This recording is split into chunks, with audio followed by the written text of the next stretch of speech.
Hello, everybody, and welcome back to Get Local. This is episode or podcast number 6. Woo! Can't believe it's so many. So many. We're like on fire now. Feel like it's a lifetime. Tonight we have a very special guest, Miss Denise Whitehead from. Actually, I want you. It's Community Services Director. And that encompasses a lot of things. But before we hear about all the things you're responsible for, why don't you just give us a little background about yourself? All right. Well, thank you for having me. It's so exciting to be here. I'm really excited. Say excited one more time. Thank you. Really. We're excited. Really? You're excited. Yes. No, I'm really pleased to be able to come and talk about some of my programs, and just really grateful for the opportunity to get anything I can across to the community. So yes, my official title is Community Services Director for Okeechobee County, and that encompasses 7 different departments. And I'm fairly new to the position. I've only been there a little over a year, about a year and a half. So before that, I spent 10 years working in the juvenile justice program.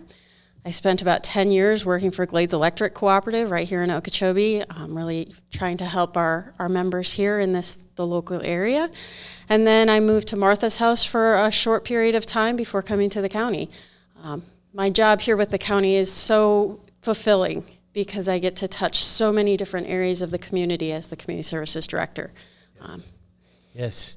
Well, I know also we talked, and I'm a huge fan. I believe you also have someone else in your household that's a big supporter of everything you do. She's also an incredible trumpet player. You mind talking about her briefly? Sure. My daughter, Micaiah Whitehead, she is a trumpet player. Just graduated from OHS, class of 2020. So graduated with the mask on. That was awesome. But yes, she is actually a very huge supporter of our veterans and our law enforcement agencies. So she, if they call and ask her to play taps for any event, she is right there. And incredible too. I have a music background. I'm telling you, she's got some. They call it chops. That's the embouchure and everything. Yeah. She's got some really. She can play that thing. Really, I could not be more proud of her. Oh, absolutely. So you said you've been here a little over a year? I have been in Okeechobee for about 18 years. I've been with the county for about a year and a half. Oh, okay. All right. Yeah. So that kind of leads to the first question, and that is, what all's been going on over this past year and a half? All right. So as the Community Services Director, I do supervise 7 departments within the county. That's Parks and Recreation, Senior Services, Veteran Services, the Extension Office, the Library, the Agri-Civic Center, and Tourist Development. Oh. But I thought you were busy. Yeah. You think? Is that it? How many different hats do you like? Do you have like one of those hat racks in the office, and you're just like, okay, this is what I'm going to wear today? I think I need one. But the interesting thing is, out of all of those departments, I have an amazing staff and 6 department heads that really handle their departments quite efficiently. The only department that doesn't have its own manager, of course, is Parks and Recreation, which is why I'm very heavily associated with that department. I spend the most of my time there. My office is out of that department. So that's where I reside and spend the majority of my efforts within the county is through the Parks and Recreation department. So I think she's saying you need to narrow down when you ask what we've been doing. Let's, for tonight's sake, say Parks and Rec. Parks and Rec. Let's go with Parks and Rec today. Parks and Recreation, we have just had an incredible year or so. Again, I have a very small staff in Parks and Recreation, but they are an amazing staff. They are really dedicated and have a really strong understanding of where I wanted to take the department when I came into it. So they very quickly understood how important it was to make some very small but very visible changes in our parks so that our community felt safer and more welcome. So they jumped on that right away. They had a very clear understanding that Parks and Recreation is more than just a soccer program or a park. It has to do with serving the entire community, that it's more than just youth programs. It's programs that need to be developed to serve all ages and all demographics. So they've really jumped on board with that. Very early, we realized our budget was small because, we are also very conscientious that everything we do is paid for by taxpayers. So we don't want to waste that, and we don't want to take that for granted. So we developed a lot of very small programs to start with to make some big changes. So simple things like putting a coat of paint on the pavilion at the sports complex seems like it might have been small, but instead of a lot of graffiti and dirt and gray walls, we now have bright blue pillars that catch your eye as soon as you drive in. We were able, I laugh that one of the projects that I'm the most proudest of, and it's so silly, I moved a dumpster. And you think, like, how silly is that? But you wouldn't know what goes into moving a dumpster. It's crazy. At the sports complex? At the sports complex. The one like when you drove up and you were trying to walk to the pavilion and there was a party, but there's this giant dumpster. And you could smell it, and it great. looked horrible, and if the truck was coming to remove it, so all of your senses were consumed by a dumpster. And that's not what should happen when you go to a park. It's just not. So I turned to my staff and I said, we need to move that dumpster, catch the guy the next time he comes to empty it. And they said, whoa, there's more to it than. I'm like, what do you mean? Move the dumpster. Oh, but it's on a pad now. Where are you going to move it to? And if you move it here, that's not going to work. And we went through way too long just trying to decide where we would move it. Then when we finally decided that, now we have to make sure that the environmental impact of moving this dumpster. Now, I am as environmentally conscious as anyone, and I definitely, I care, but it's a dumpster. Yes. Let's move it. So we went through about a month of just the logistics of moving a dumpster, but the moment it was moved, it made a difference. Yes. And it's a difference that people don't generally realize when they drive up. Yes. You know something's different, but you don't know what it was. Well, I think that's outside perspective. Yes. When you bring someone, you weren't at Parks and Rec before. You came in, and one of the first things you saw was, this dumpster is disgusting. It needs to be gone. But when you've been in a position for 20 years, well, the dumpster's part of you. Yes. Not to say that a dumpster is truly part of anyone, but well, you've come to recognize it as a norm. Yes. But I also know that you've done there's been a tremendous amount of things you've accomplished this year, not besides paint and moving a dumpster. And I don't want this to be minimalized by that, because you guys have just been rocking. And you're right about your staff. JD and I both have, we've dealt with Tiffany for many, many years on putting on events, and she's been, thank God she's been there to keep us straight. Thank you, Tiffany. Thank you, Tiffany. But I know that you guys have done a lot more. Yes. So what are some of the other projects that you're really proud of that you guys have accomplished this year? This goes kind of along the lines of moving a dumpster. The very first project I did when I came to the county, and it was a little controversial, is I demolished the racquetball courts. Yep. And I understand. You personally, like sledgehammer? Well, I was out there, but not with a sledgehammer. No, but really what I understood was that there was a lot of things happening in those racquetball courts that were not healthy. Not racquetball. Not racquetball, not even close. And although we had a small contingency of racquetball players here, it was time for a change. So that was the first project we did, and immediately it opened up the sports complex. All of a sudden, light was coming into the playground that hadn't come in before. All of a sudden, families were coming back that didn't feel safe coming before and now do. So that, was a huge project that we were able to finish very quickly. And to me, that's a safety issue. Another safety issue is we actually put fences along the practice fields where the kids play soccer. And we did this because, again, we were having a drug issue there. We were having issues with people driving on the fields. We actually had 6, 7, and 8-year-old kids on the field, on half the field, with a pickup truck on the other half doing donuts. It's a problem. Yeah. So we put fences up there, and as much as I hate fences at a park because I think that they should be open, this was a safety issue, and immediately those problems stopped. And now this year we had a soccer program, and everyone kept coming out saying the fields look amazing. Go figure. Imagine that. Go figure.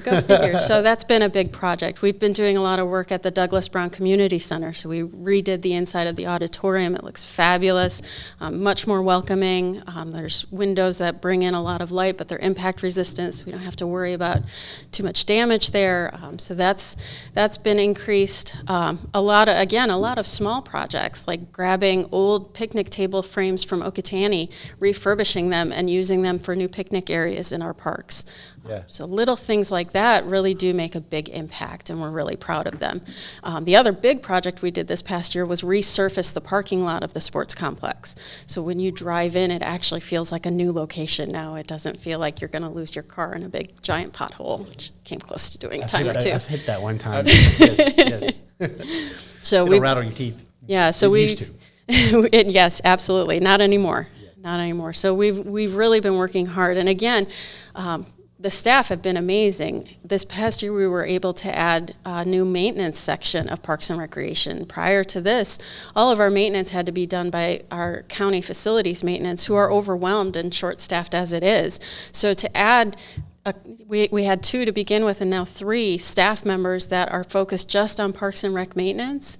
That's alleviated a lot for our regular maintenance crews, but been able to increase what we're able to do in the parks and really make them look a lot better. And as a result, we've been able to pull in big, huge tournaments, like this big football tournament we had a few weeks ago that drew about 6,000 people from out of state and out of town into our area, which again affects our businesses and our restaurants and our hotels.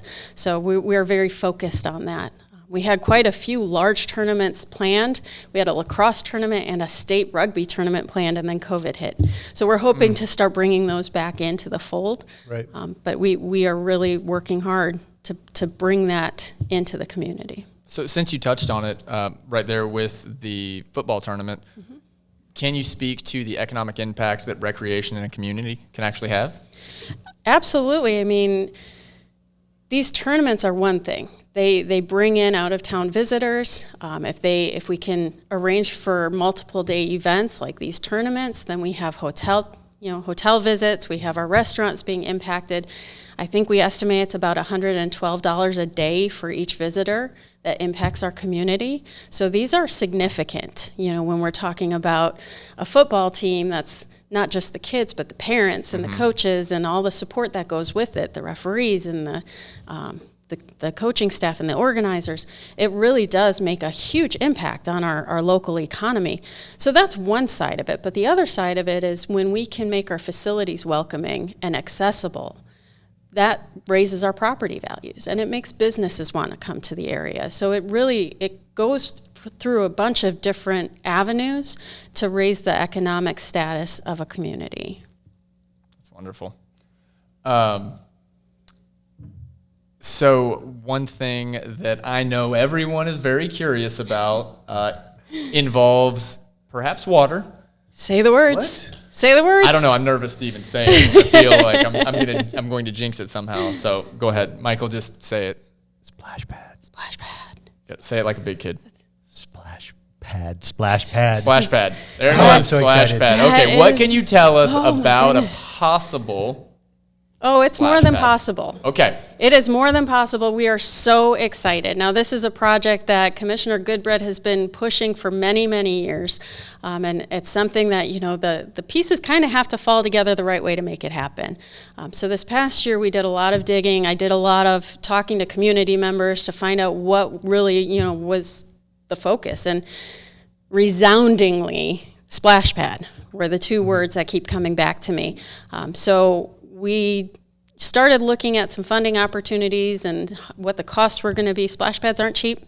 In the past couple of years, the cost of them has doubled or tripled. It's with all the regulations that go along with them, with the health department and making sure they're safe for our community, the costs have skyrocketed.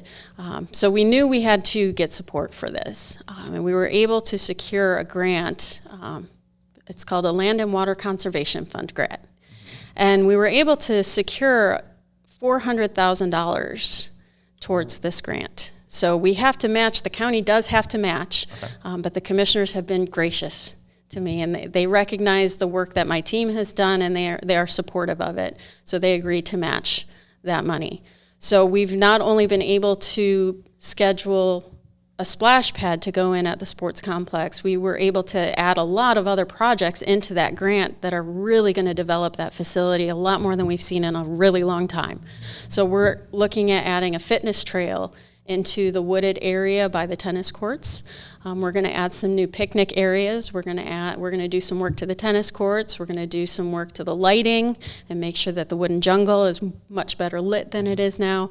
So we're so excited, but that splash pad will be the feature that's going to be added to the sports complex. Well, I can't wait to go play in it. I know. You'll have to get in line. Commissioner Goodbread has to be the first. We'll see. We'll see, Brad. We'll see. So you talked about grants. I think you did a community presentation not too long ago, and I came to that to hear, which is kind of what gave me the idea to talk to you about this. It's very exciting. You guys have not only that grant, but many other potential opportunities in the future as well. We have. We've actually applied for multiple grants. This is the one that we've heard back from so far. The grant process is a slow process. So you put in your application, you wait months and months and months, and then you finally get that phone call one day that says, great job, you're going to get the money. So we're in that waiting process for several others. One of them is a special needs hurricane shelter that will double as a rec center.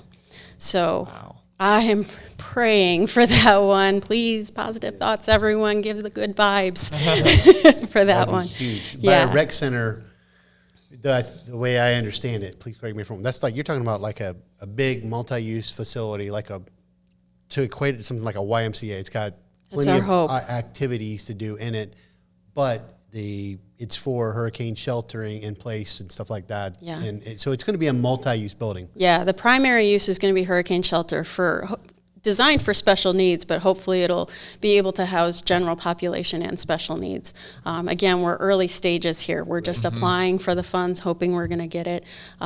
If we do, then we'll start, working on the design phase and figuring out exactly how much we'll be able to incorporate here. But we're very hopeful on this grant. Another couple of grants that we're working on are some community grants for the community center at Douglas Park, the Douglas Brown Community Center. There's 2 playgrounds there that are failing, to be honest, and they really do. They're about 20 years old. They do need to be replaced. So we're looking at doing some work there. We also are hoping to do some more to that building. It's a historic building in that neighborhood, and it deserves to be treated a little bit better. So we've slowly been working on that project. We're hoping to finish it off with some grant funding there. Right. So we're working on that. Wow. That kind of makes me think of a question. A lot of the things you've talked about are centered around the sports complex and the splash pad, everything you've talked about. And, you've just mentioned Douglas Brown, which is a great community park. Yes. So JD had brought this question up, and I'm kind of stealing his question. Why are you speaking for me? Well, it was a great point. It's like, I remember as a kid growing up, I had a park I walked to. Yes. And so what are the plans or the thoughts processes for that, and what challenges are in place, and, You can we do that? For neighborhood parks, like more smaller parks. Yeah. Okay. In neighborhoods. There are definitely some challenges there. We were applying for a FERDAP grant, which is a Florida Recreation Development Assistance Program grant. So we were hoping to apply for a grant to actually put in our first, new community park, new neighborhood-based park. Unfortunately, I wasn't able to identify a location suitable in time. There are some things that we look for in a neighborhood park. We want it to be, accessible to foot traffic. So you hope there are sidewalks there. If not, you hope it's safe enough that they can actually access it. You look for a neighborhood that's really in need. You look for a central location in that neighborhood. There's a lot of things we look for there, and we just weren't quite able to get where we needed to be before the deadline of that grant. But there is a nationwide initiative to put put parks within 10 minutes walk of any residence. So that's something that we're focused on. It's something that I really do want to see happen in this community. Okeechobee City just put in Centennial Park, a beautiful little park right in a neighborhood, easily walkable. Very familiar with it, aren't we? Yeah. Yeah, yes, we are. Yes. Douglas Brown Community Center is a park that's smack in the middle of a neighborhood that's utilized by kids that walk to it and adults that walk to it. We put Wi-Fi in at this location because we knew how important it was in that neighborhood, particularly to start closing that digital divide. So there's several neighborhoods like that in our community that really do need a park. They can't necessarily drive to the sports complex. Parents work full time. They can't get off in time to take them to that location, but if that park's down the road, it's a little bit more accessible for them. So that's our hope, is really to move in that direction, is to expand our offerings. Now, there are challenges that go with that. Every new facility I put in, I can't just talk about what it's going to cost to put it in. It's what is it going to cost to keep it up? How many staff am I going to have going there every week to take care of things? What can I do to make this, the most cost-effective thing for the taxpayer, but also the most beneficial to the community as a whole? Yeah, and I think that's what I love about neighborhood parks. And I mean, a lot of the research, at least that I've looked at, which so much more, but they're proven to reduce crime. Absolutely. And increase real estate values. I mean, yes, are you possibly going to have some kids that are being a little noisy every now and then? Always. Obviously, but why are they being noisy? Because they're having fun with their friends and their family. Maybe they're learning how to share better. Maybe they're learning just how to work together. But I mean, what do we always talk about? I mean, as a society, is that we want to have low crime rates, and we want people to come together. Absolutely. And especially when you're walking, when you're walking within a neighborhood, you're walking to the park, you're going to be passing people. We should know who our neighbors are. Yeah. And little things like that, those little hubs, that gives us that. So that's wonderful. Yeah. I'm so happy to hear that you're working on it. I think one of the things that people have a misunderstanding with as well is the amount of usage these parks actually get. I mean, when I first came on board with the county, one of the things I asked my staff to do was a park usage analysis. So I asked them to actually go out to every one of our parks 4 times a day and count. So they took a little clipboard with them and they counted how many adults, how many children, how many elderly, what are they doing? Are they walking? Are they playing soccer? Are they playing on the playground? Are they using the facilities the way they were designed or for some other reason? So they actually, they did this for 5 days in a row. And they came back to me in shock. Now, these are staff members who had been working in Parks and Recreation at this department in this county for 5 years, 7 years. They were experienced people who had been dealing with our facilities for a long time, and they came back in shock and awe at how these facilities were being used. Because unless you're really going out there every single day and witnessing, you don't have any idea of how much they're being used. I hope that the city understands how much Centennial Park is being used, because I can tell them. I can tell them right now how much is being used. I get feedback on that park. I don't ask for it, it just comes to me. But they were really amazed that, at Kiwanis Park, we have groups of families that go out there at 10:30 on a weekday because they're homeschool groups, and that's their PE time, and that's when the adults get to kind of interact a little bit on their lesson planning for their homeschool kids. So my staff had no idea that was happening until they went out and did this utilization review. So these neighborhood parks, we're seeing the same thing in them. They're getting used all day, every day, whether you realize it or not. There's heavy usage for them, and there's a heavy demand for them for the reasons you spoke about, for increased property value, definitely, but for that togetherness. And that's one of the things that we see at the Douglas Brown Community Center. The community uses this as a gathering place every day, every weekend. They are out there in groups, and that community is stronger because of it. They are more tight-knit than any other neighborhood that I see because of that park. So it's definitely a direction that I think is a priority. I think we need to focus on. Time and money seems to be the key, right? Always boils down to time and money in parks. Well, if there's anybody out there in a neighborhood with an extra lot, just saying. I know there are definitely lots in the city limits that aren't buildable. They're too small to be buildable. Exactly, and those are perfect for neighborhood parks. We don't need to have a 2-acre park. Yeah. We can have a park that sits on a 1/4 acre. Yeah. We can have a park that sits on a little triangle piece of land. They're so versatile. We can build a pocket park, which is, nothing more than a small playground and a picnic table. They work. And they do the same thing that the other parks, the bigger parks do, just on a different scale. So absolutely, we are looking at some land acquisition grants for these properties. But if we can find something that, something local, that we're definitely interested in talking to people. That's great. Well, I know the meeting I went to excited me greatly, which is why you're here tonight. But that you also talked about something else you're doing to try to get a lot more community input. And I think it's a phenomenal idea. Would you mind talking about that and telling us How can Sure. people get involved? How can they help? How can they contribute? How can they at least know what's going on, if nothing else? Well, as I said earlier, one of the other departments that I work very closely with is the county library. And the county library has had a Friends of the Library Association for many, many years. And it's very vibrant. It's very active. They do a lot to support that organization. So if the library is running a program like they did not too long ago, they did a holiday drive-through in their parking lot. The Friends of the Library came together and helped make that happen. So they donated some items. They made sure that, they had volunteer staff that helped out with it. It was an amazing, amazing experience that about 400 cars drove through. Wow. It was wonderful. So if we look at that on a parks level and we get a Friends of the Parks organization going, we can support this department even more. And in most communities, there has to be some community support, and I definitely want that. That's been from the very beginning. I've wanted to talk to as many community members as possible. I've put my email address out there multiple times. I'm very welcome to people even coming to my office and meeting with me. I want community input. So what we're looking at doing is maybe formalizing that a little bit more as a Friends of the Parks organization so that we can meet on a regular basis. We get that feedback on what projects we should be focusing on, what programs we should be focusing on, and how we can really develop the department to meet the community's needs. It's really easy for me to go in and say, I want a multi-use court. I want a court that's going to handle soccer and basketball and volleyball and field and roller hockey all at the same time. So that, this court can be used for multiple sports. It makes sense to me. When I talk to people about that, they're like, yeah, splash pad.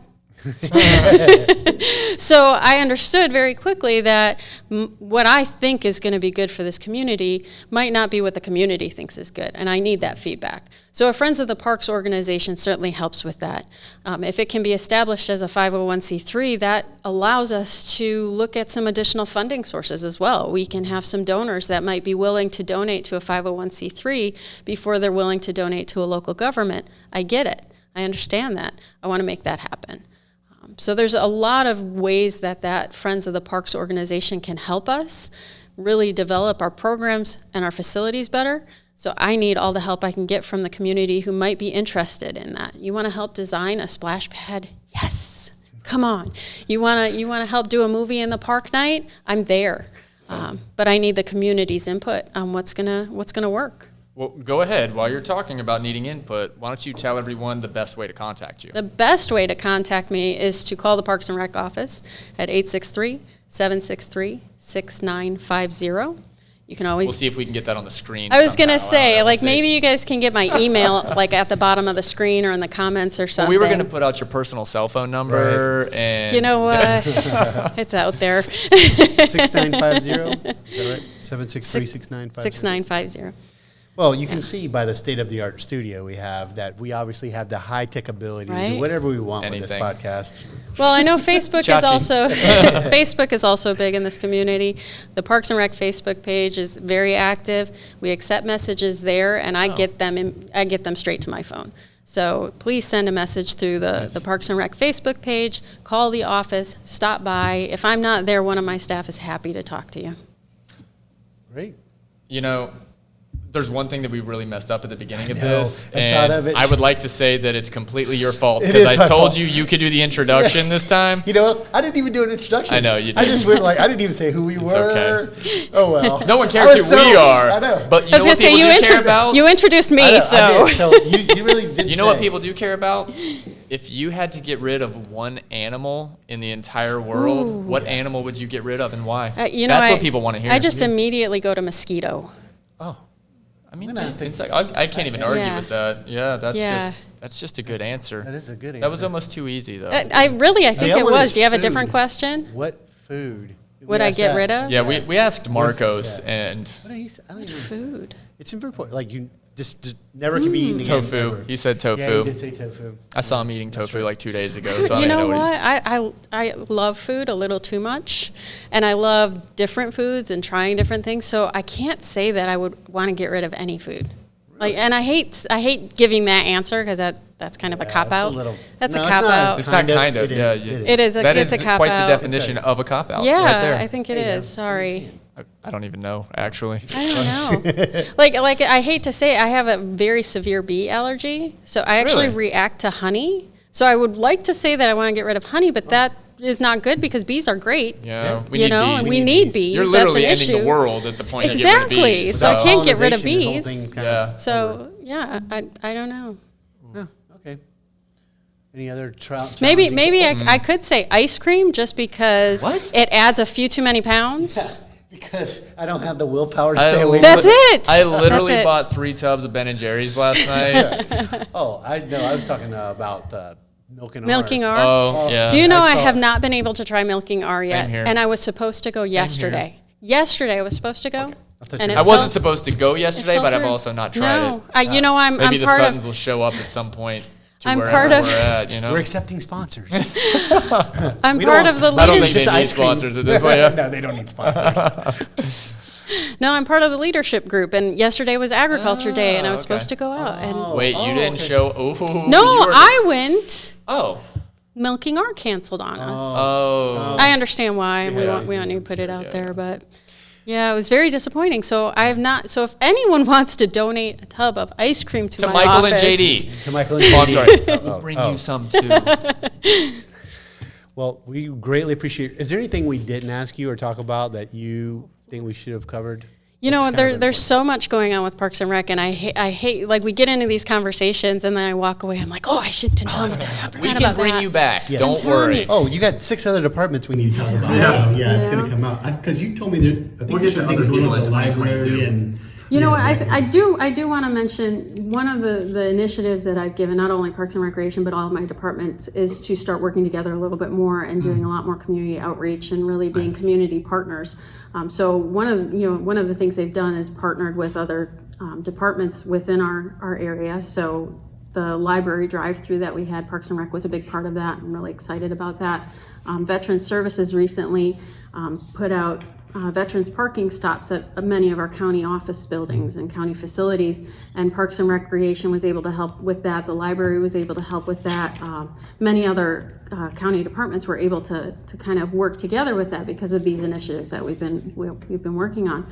One of the biggest ones that has happened recently has been with the school district, and they've been doing some food giveaways, not only due to COVID, but with the holidays and everything. Lisa Bell with the school food department has really done an amazing job. She'd be a good one to bring on, by the way. But she's been doing an amazing job at really connecting our families in need with food this time of year specifically. So one of the things she's asked us to do is to offer some locations where they can distribute food. So Douglas Park and Kiwanis, we were able to do the summer lunch programs there. We also were able to continue that summer lunch program not only through the summer at the library, but it continues to this day. Oh, wow. So that's been an amazing accomplishment to be able to have a location right in the middle of the city where any family can come up and get a free lunch for their school-aged children. But on top of that, these larger drives that she's been doing, Parks and Rec has supported by allowing her traffic to come into the sports complex facility and stage there, and then we push them down to where they're distributing the food down the road. So these community partnerships are so vital, and I don't think people recognize that they're happening. It's another one of those things like the dumpster. It happens, but you don't realize it. But that's one of the things that I want to congratulate my staff on. They've really done an amazing job to reach out to these community partners and really understand how their role is much bigger than just Parks and Recreation. So just want to kind of give them a kudos. That's wonderful. Thank you. That's a nice way to end that. Mm-hmm. Very really inspirational. We won't even ask you any more really difficult questions at that point. No, I'm out of those. So I get off of the food question. Next time, though. All right, I'll be more prepared. I'll do some research on some. Well, thank you so much for joining us. Everyone that's watching, don't forget to like, comment, subscribe, and share. So we will see you soon. Again, this is Get Local. I'm JD Mixon with Michael Hazeleaf. And I actually want to throw one more thing out because this podcast this episode will air before, hopefully go out tomorrow. But Shop with a Cop is coming up, and I hope you don't mind me mentioning this. But Shop with a Cop is a program that is headed up by Michael Hazeleaf and the Fraternal Order of Police, and there is still time to donate to make a huge impact on the Christmas for children here in Okeechobee. So I'm sure you can call the Sheriff's Department at 863-763-3117. That's right, 3117. And if you would like to donate, I'm sure they would get you in touch with Michael. Sorry, I hope you don't mind me saying that, but it's a program that makes me cry every year. So I recommend it. It's amazing. Thanks, buddy. Appreciate it. Everybody, Merry Christmas, Happy Holidays, and Happy New Year. Yeah. Oh no, we'll be back before Oh, the okay. New Year. Never mind. Hopefully. Scratch that. Yeah. As long as we get at least like maybe Three three likes. A couple like three. Three likes. Three. We're going for 3. Most people are like, getting us 100 likes. No, Yeah, 3 and we're three. great. Yeah, We'll keep doing it. yes. But remember, you can listen to us on Apple Podcasts, Google Podcasts, Spotify, Anchor FM, a whole bunch of other places, or you can watch us on YouTube, Oh, yeah. or links are on Facebook. So Yeah, that's true. thanks, y'all. Have a great day. Bye.